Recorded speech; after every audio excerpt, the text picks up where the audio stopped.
ಹೇಳ್ತಾರೆ. ಇನ್ನೂ ಒಂದು ರೌಂಡ್ ಆಗ್ಬೋದು ಸೋಮವಾರ. ಕೆಲವು ಎಲ್ಲ ಬೆಳಗಾವಿ ಎಲ್ಲ ಕೊನೆಯ ಹಂತವರೆಗೆ ಹೋಗೋದು. ಫಸ್ಟ್ 3ನೇ ಹಂತ 4ನೇ ಹಂತ. ಯಾಕಂತಂದ್ರೆ ನೀವು ಉಸ್ತುವಾರಿ ಇದ್ದಿದ್ದು ಬಿಜಾಪುರ ನಿನ್ನೆ ಕ್ಲಿಯರ್ ಆಗ್ಬಿಡ್ತು. ಮೊದಲು ನಾವು ಒಂದು ಸಿಂಗಲ್ ನೇಮ್ ಕೊಟ್ಟಿದ್ವಿ. ಅದು ತಮ್ಮ ತವರು ಜಿಲ್ಲೆ ಅಲ್ಲಿ ಮೊದಲೇ ಸಿಂಗಲ್ ನೇಮ್ ಬಿಟ್ಟು ಸಿಂಗಲ್ ಕೊಟ್ಟಿದ್ವಿ. ಅದು ಹಂಗಾಗಿ ಕ್ಲಿಯರ್ ಆಯ್ತು. ನೋಡೋಣ, ಇನ್ನೂ ಒಂದು 10 days ಬೇಕಾದ್ರೆ ತಕ್ಷಣ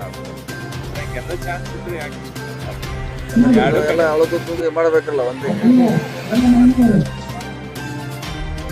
ಚಿಕ್ಕೋಡಿ ಪ್ರಿಯಾಂಕಾ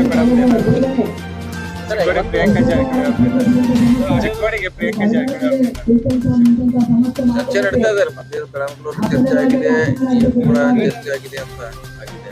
ಇನ್ನೂ ಟೈಮ್ 10 days ಬೇಕು. ಇನ್ನೊಂದು ಸುತ್ತಿನ ಎಲ್ಲ ಶಾಸಕರು ಕಾರ್ಯಕರ್ತರು ನಾವು ಚರ್ಚೆ ಮಾಡಿ ಫೈನಲ್ ಮಾಡ್ತೀವಿ. ಸಿಎಂ ಮತ್ತು ರಾಜ್ಯಾಧ್ಯಕ್ಷರು ಪ್ರಿಯಾಂಕಾ ಅವ್ರನ್ನ ತಾವು ಚಿಕ್ಕೋಡಿಗೆ ನಿಲ್ಲಿಸಬೇಕು ಅನ್ನೋದೊಂದು ಮಾಡ್ಕೊಂಡಿದ್ದಾರಂತೆ. ಚಿಕ್ಕೋಡಿಯಲ್ಲಿ ಚರ್ಚೆ ಆಗಿದೆ, ಬೆಳಗಾವಿ ಏರ್ಪೋರ್ಟ್ ಚರ್ಚೆ ಆಗಿದೆ. ಅದನ್ನು ಅಂತಿಮವಾಗಿ ಮತ್ತೆ ವಾಪಸ್ ಹೇಳ್ತು ಅಂತ ಹೇಳಿದ್ರು. ಮತ್ತೆ ಇನ್ನೊಂದು ಸುತ್ತಿನ ಚರ್ಚೆ ಮಾಡಿ ವಾಪಸ್ ಹೇಳ್ಬೇಕಲ್ಲ. ಈ ನಾ ಹೇಳಿದ್ರೆ ಎಲ್ಲಾರು ನಿಂತೆಲ್ಲ ಅದಕ್ಕೆ ಅದ್ನ ಹೇಳಿದ್ರು. ಕೇಳೋರು ಕೇಳ್ಬೇಕಾಯ್ತು, ಟೈಮ್ ಅಂತ ಹೇಳಿದ್ವಿ. ಚರ್ಚೆ ಮಾಡ್ಕೊಂಡು ಬನ್ನಿ ಅಂತ ಹೇಳಿದ್ದಾರೆ. ಇನ್ನೊಂದು 10 days ಆಗ್ಬೋದು ಫೈನಲ್. ಸಚಿವರು ಮಕ್ಕಳು ಇರ್ತಾರೆ. ಎಲ್ಲರಿಗೂ ಇಂಪಾರ್ಟೆಂಟ್ ಅಲ್ಲ, ಎಲ್ಲರಿಗೂ ಇಂಪಾರ್ಟೆಂಟು. ಕಾರ್ಯಕರ್ತ ಅಭಿಪ್ರಾಯ ಕೂಡ ಇಂಪಾರ್ಟೆಂಟು. ಎಲ್ಲ ಚರ್ಚೆ ಮಾಡಿ ಒಂದು 10 days ಆದಷ್ಟು ಬೇಗ ಮುಗಿಸ್ತೀವಿ.